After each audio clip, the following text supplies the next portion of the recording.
3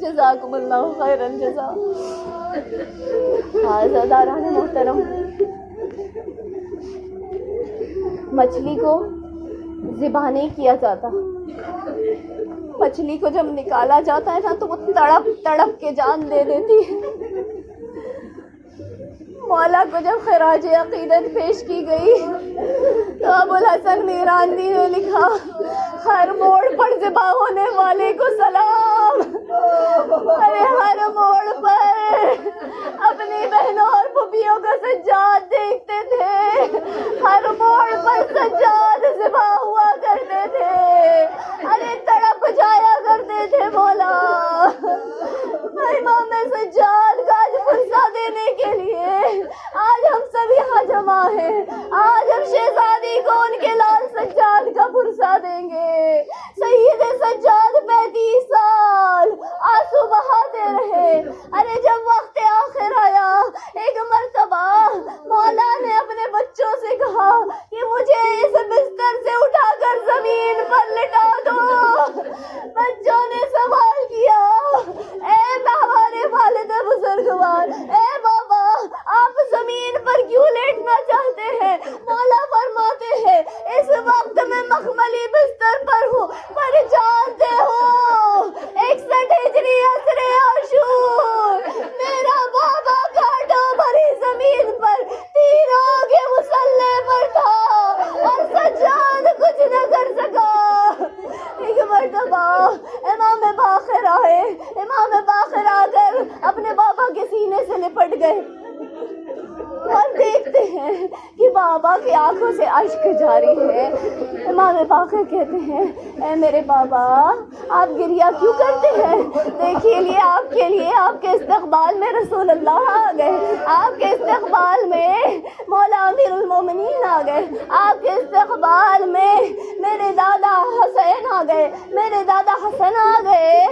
تو مولا سجاد فرماتے ہیں، اے میرے لال باقر، ابھی تم میرے سینے سے لپٹے ہوئے ہو. جانتے ہو عصر عاشور 61 ہجری کون میرے بابا کے سینے پر چڑھ کر بیٹھا تھا؟ ارے وہ نجس شمر ملعون میرے بابا کے سینے پر چڑھ کر بیٹھ گیا، ریش مبارک کو قبض کیا، میرے بابا کی گردن پر گند خنجر چلاتا تھا اور سجاد یہ منظر دیکھتا رہا. آواز جبرائیل آئی، قد قتل الحسین بکربلا، قد ذبح الحسین بکربلا.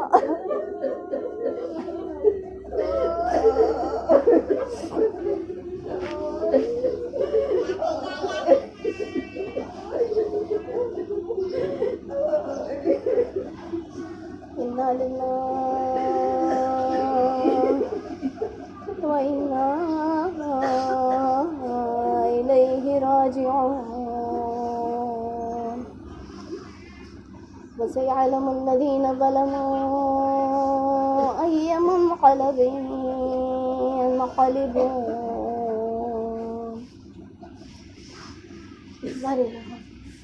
مجھے تیرے پاک اور قدوس ناموں کا واسطہ، تیرے اسم اعظم کا واسطہ، تیرے خاص نام اللہ کا واسطہ، پروردگار تیرے حبیب اور ان کے آل بیت اطہار کا واسطہ. بار الہ تجھے شہزادی کونین کی ٹوٹی ہوئی پسلیوں کا اور ان کے اجڑے ہوئے چمن کا واسطہ اپنی آخری حجت کے ظہور میں تعجیل فرما، تاکہ وہ آ کر تمام مظلومین کا، خصوصاً اپنے جد اور جدہ کے ناحق بہائے گئے خون کا انتقام دے سکیں. بار الہ اس غیبت کے دور میں تمام ہم و غم و آلام کو وقت کے امام سے درگزر فرما. اس غیبت کے دور میں ہم سب کو ایمان پر ثابت قدم رہنے کی توفیق عطا فرما. پروردگار ہم سے جو بھی گناہ سرزد ہوئے ہیں، ان اشک عزا، ان ایام عزا کے طفیل میں ہم سب کی مغفرت فرما. ہمارے ٹوٹے پھوٹے ادنا سے اعمال کو، ادنا سی کوششوں کو، عبادتوں کو اور اس مجلس عزا اور تمام مجالس عزا کو آخری حجت کی محبت میں قبول فرما. پروردگار جو بھی بیمار اور علیل ہیں، خصوصاً جو کووڈ کی وبا میں مبتلا ہے، سید الساجدین کا واسطہ انہیں شفائے کاملہ عاجلہ عنایت فرما. پروردگار تجھے سیدہ رقیہ کی یتیمی کا واسطہ ہم سب کے والدین کے سائے کو ہم پر بنائے رکھنا، ان کی عمر دراز فرما، انہیں صحت بخشنا، اور جن کے والدین مرحوم ہو چکے ہیں ان کی قبروں پر اپنی رحمت کی بارش نازل فرما۔ پروردگار ہم سب کو وقت کے امام کے جمال اقدس کی زیارت نصیب فرما، ان کے ظہور کا زمانہ دیکھنا نصیب فرما، ہم سب کو ان کے منتظرین میں، ان کے خدمت گزاروں میں، حتیٰ کہ ان کے شیعوں میں جگہ عطا فرما۔ پروردگار جو بھی رزق کے لیے پریشان حال ہیں انہیں حلال وسیع اور طیب رزق عطا فرما، ہر ایک کے رزق میں برکت عطا فرما۔